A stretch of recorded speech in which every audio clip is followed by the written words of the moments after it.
नमस्कार। भारतीय परंपरा में स्त्रियां अपने पति की लंबी आयु और सुखद वैवाहिक जीवन के लिए तमाम तरह के व्रत रखती हैं, जैसे हरतालिका तीज, करवा चौथ, वट, गणगौर व्रत, महालक्ष्मी व्रत आदि। वट सावित्री व्रत सौभाग्य प्राप्ति के लिए एक बड़ा व्रत माना जाता है। यह सौभाग्य और संतान की प्राप्ति में सहायता देने वाला व्रत माना गया है। यह ज्येष्ठ कृष्ण अमावस्या को मनाया जाता है। वट सावित्री व्रत में वट और सावित्री दोनों का विशेष महत्व होता है। इस व्रत के साथ सत्यवान और सावित्री जी की कथा जुड़ी हुई है, जिसमें सावित्री जी ने अपनी तपस्या, संकल्प और श्रद्धा से यमराज से सत्यवान के प्राण वापस ले लिए थे। महिलाएं अपने पति की आयु और प्राण रक्षा के लिए इस व्रत को करने का संकल्प लेती हैं। वट वृक्ष या बरगद को एक देव वृक्ष माना जाता है। पुराणों में यह स्पष्ट किया गया है कि ब्रह्मा, विष्णु, महेश और स्वयं सावित्री भी वट वृक्ष में रहते हैं। कहा गया है कि प्रलय के अंत में भगवान श्री कृष्ण इसी वृक्ष के पत्ते पर प्रकट होते हैं। इस वृक्ष के नीचे बैठकर पूजन, व्रत, कथा आदि सुनने से मनोकामनाएं पूरी होती हैं। बरगद और पीपल के नीचे स्थापित किसी देवी देवता की मूर्ति की उपासना का प्रभाव बहुत बढ़ जाता है। इस दिन सुबह सुबह स्नान करके निर्जल रहकर इस पूजा का संकल्प लें। सत्यवान और सावित्री जी का ध्यान करते हुए वट वृक्ष की जड़ में जल डालें। फूल, धूप और मिठाई से पूजा करें। इसके बाद कच्चा सूत लेकर वट वृक्ष की परिक्रमा करते जाएं। सूत को तने में लपेटते जाएं और कम से कम 7 बार परिक्रमा करें।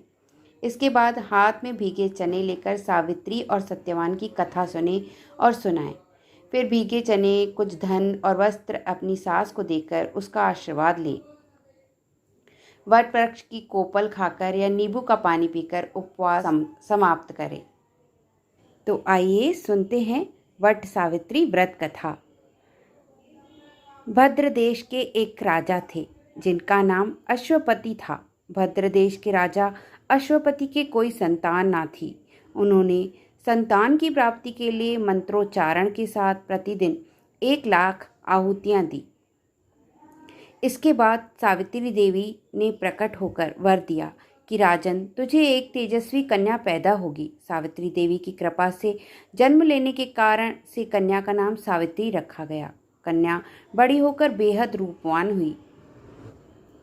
योग्य वर न मिलने की वजह से सावित्री के पिता दुखी थे। उन्होंने कन्या को स्वयं वर तलाशने भेजा। सावित्री तपोवन में भटकने लगी। वहाँ साल देश के राजा धूम्रसेन रहते थे, क्योंकि उनका राज्य किसी ने छीन लिया था।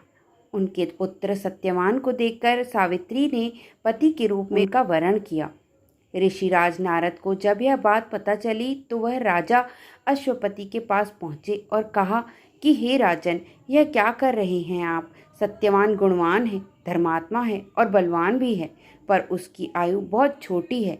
वह अल्पायु है। 1 वर्ष के बाद ही उसकी मृत्यु हो जाएगी।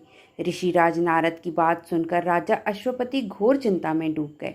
सावित्री ने उनसे कारण पूछा तो राजा ने कहा, पुत्री, तुमने जिस राजकुमार को अपने वर के रूप में चुना है वह अल्पायु है। तुम्हें किसी और को अपना जीवन साथी बनाना चाहिए। इस पर सावित्री ने कहा कि पिताजी, आर्य कन्याएं पति का एक बार ही वरण करती हैं। राजा एक बार ही आज्ञा देता है और पंडित एक बार ही प्रतिज्ञा करते हैं और कन्यादान भी एक ही बार किया जाता है। सावित्री हठ करने लगी और बोली, मैं सत्यवान से ही विवाह करूंगी। राजा अश्वपति ने सावित्री का विवाह सत्यवान से कर दिया। सावित्री अपने ससुराल पहुंचते ही सास ससुर की सेवा करने लगी। समय बीतता चला गया। नारद मुनि ने सावित्री को पहले ही सत्यवान की मृत्यु के दिन के बारे में बता दिया था। वह दिन जैसे जैसे करीब आने लगा, सावित्री अधीर होने लगी। उन्होंने अपने 3 दिन पहले ही उपवास शुरू कर दिया।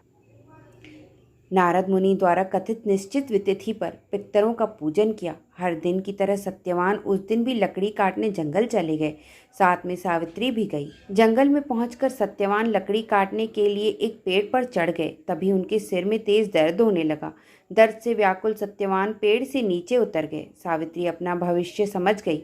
सत्यवान के सिर को गोद में रखकर सावित्री सत्यवान का सिर सहलाने लगी। तभी वहां यमराज आते दिखे। यमराज अपने साथ सत्यवान को ले जाने लगे। सावित्री भी उनके पीछे पीछे चल पड़ी। यमराज ने सावित्री को समझाने की कोशिश की कि यही विधि का विधान है, लेकिन सावित्री नहीं मानी। सावित्री की निष्ठा और पति परायणता को देखकर यमराज ने सावित्री से कहा कि हे देवी, तुम धन्य हो, तुम मुझसे कोई भी वरदान मांगो।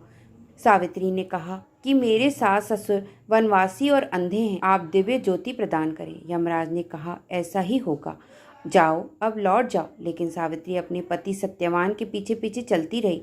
यमराज ने कहा देवी तुम वापस जाओ। सावित्री ने कहा भगवान, मुझे अपने पतिदेव के पीछे पीछे चलने में कोई परेशानी नहीं है, पति के पीछे चलना मेरा कर्तव्य है।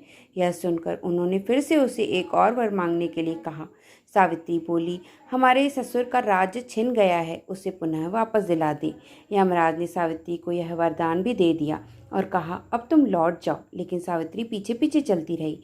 यमराज ने सावित्री को तीसरा वरदान मांगने को कहा। इस पर सावित्री ने 100 संतानों और सौभाग्य का वरदान मांगा। यमराज ने इसका वरदान भी सावित्री को दे दिया। सावित्री ने यमराज से कहा कि प्रभु, मैं एक पतिव्रता पत्नी, आपने मुझे पुत्रवती होने का आशीर्वाद दिया है। यह सुनकर यमराज को सत्यवान के प्राण छोड़ने पड़े। यमराज अंतर्ध्यान हो गए और सावित्री उसी वट वृक्ष के पास आ गई जहां उसके पति का मृत शरीर पड़ा था। सत्यवान जीवंत हो गया और दोनों खुशी खुशी अपने राज्य की ओर चल पड़े। दोनों जब घर पहुंचे तो देखा माता पिता को दिव्य ज्योति प्राप्त हो गई है। इस प्रकार सावित्री सत्यवान चिरकाल तक राज्य सुख भोगते रहे। पतिव्रता सावित्री के अनुरूप ही प्रथम अपने सास ससुर का उचित पूजन करने के साथ ही अन्य विधियों को प्रारंभ करें। वट सावित्री व्रत करने और इस कथा को सुनने से उपवासक के वैवाहिक जीवन या जीवन साथी की आयु पर किसी प्रकार का कोई संकट आया भी हो तो वह टल जाता है। धन्यवाद।